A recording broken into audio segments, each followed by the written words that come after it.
Bismillahirrahmanirrahim. Assalamualaikum warahmatullahi wabarakatuh. Salam sejahtera untuk kita semua. Sebelumnya perkenalkan, nama saya Khairil Zumardi, mahasiswa KKN Desa Kubang Jaya tahun 2020. Baik, pada saat ini saya akan menjelaskan dan akan sedikit memberikan pengetahuan wawasan tentang ekonomi pada masa COVID-19 atau COVID-19. Ketika kita berbicara tentang ekonomi, tentunya kita bisa melihat kondisi dan situasi pada saat ini. Bagaimana memang COVID-19 atau COVID-19 ini menjadi momok yang menakutkan bagi setiap kalangan, apalagi bagi setiap negara dan juga bagi seluruh dunia. Kenapa? Karena COVID-19 ini sangat membuat dampak yang sangat buruk terhadap ekonomi, terlebih terhadap ekonomi nasional dan internasional. Pertama, kita berbicara tentang ekonomi nasional. Presiden Joko Widodo pernah mengatakan dalam Rakornas Pengawasan Internal Pemerintahan tahun 2020 secara virtual bahwasanya setidaknya ada 215 negara yang juga terdampak ekonominya oleh COVID-19. Indonesia sendiri juga sangat khawatir, sangat terdampak ekonominya karena COVID-19.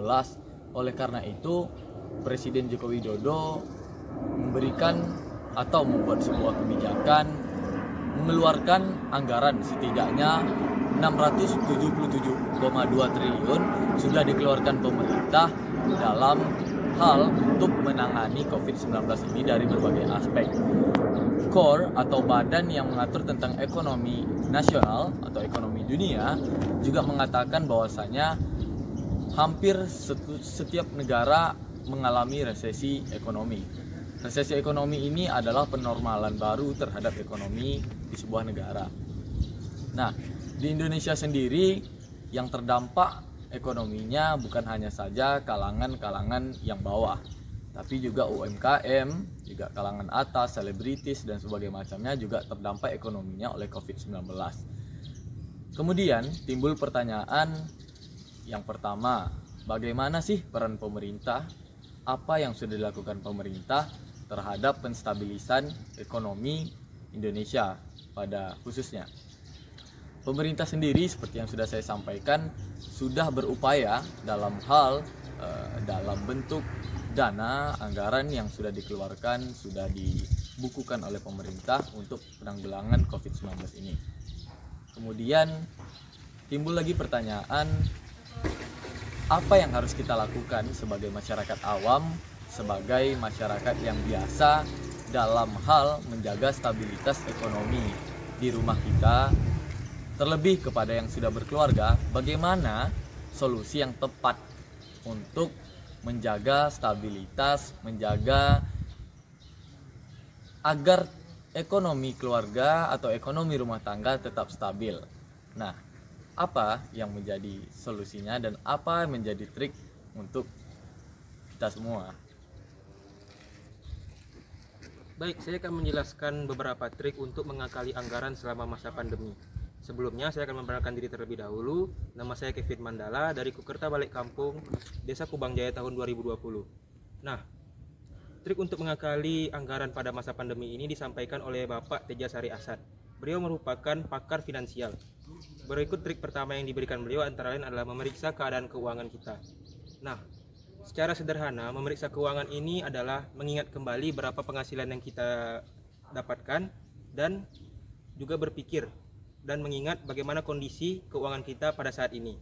Selanjutnya, apakah kita memiliki penghasilan tetap atau hanya memiliki setengah dari penghasilan tetap atau tidak berpenghasilan sama sekali. Selanjutnya, penghasilan itu akan kita kalkulasikan apakah cukup untuk memenuhi kebutuhan kita pada masa pandemi saat ini. Tentu sebagian masyarakat akan menjawab tidak cukup, karena pada dasarnya di masa seperti ini semua serba ketidakcukupan. Nah, jika tidak cukup, maka Bapak Tejasari Asad memberi saran, yaitu adalah memeriksa budget pengeluaran anggaran kita. Yaitu adalah trik keduanya, yaitu adalah memeriksa budget anggaran. Nah, memeriksa budget anggaran ini antara lain adalah kita menata atau membuat skema tentang pengeluaran rutin kita selama sebulan. Nah, pengeluaran rutin selama sebulan itu dibagi atas 4 kelompok. Yang pertama adalah kelompok cicilan atau utang, yang kedua adalah kelompok tabungan atau investasi, yang ketiga adalah pengeluaran keluarga, dan yang keempat adalah pengeluaran pribadi. Nah, pada masa seperti ini kita harus mengesampingkan dulu untuk kelompok tabungan atau investasi jika tidak memungkinkan. Dan yang kedua yaitu kita harus tetap membayar cicilan atau utang karena itu merupakan kewajiban kita. Dan untuk pengeluaran keluarga dirasa harus ditentukan skala prioritasnya dari yang terpenting hingga yang tidak begitu penting, seperti contohnya adalah makanan sehat, kuota internet untuk bekerja, vitamin serta asuransi dibanding yang lainnya. Dan untuk pengeluaran pribadi dirasa perlu dikesampingkan terlebih dahulu mengingat masa pandemi saat ini. Nah, selanjutnya apabila dirasa belum cukup, Bapak Teja Sari Asad memberikan langkah-langkah apabila kita merasa penghasilan kita sama sekali tidak cukup.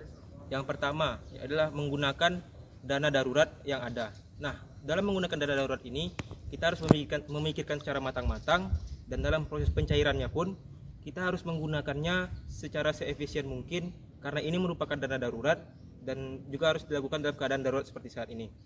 Yang kedua adalah menunda tabungan atau investasi seperti yang sudah saya sampaikan belakangan. Yang ketiga adalah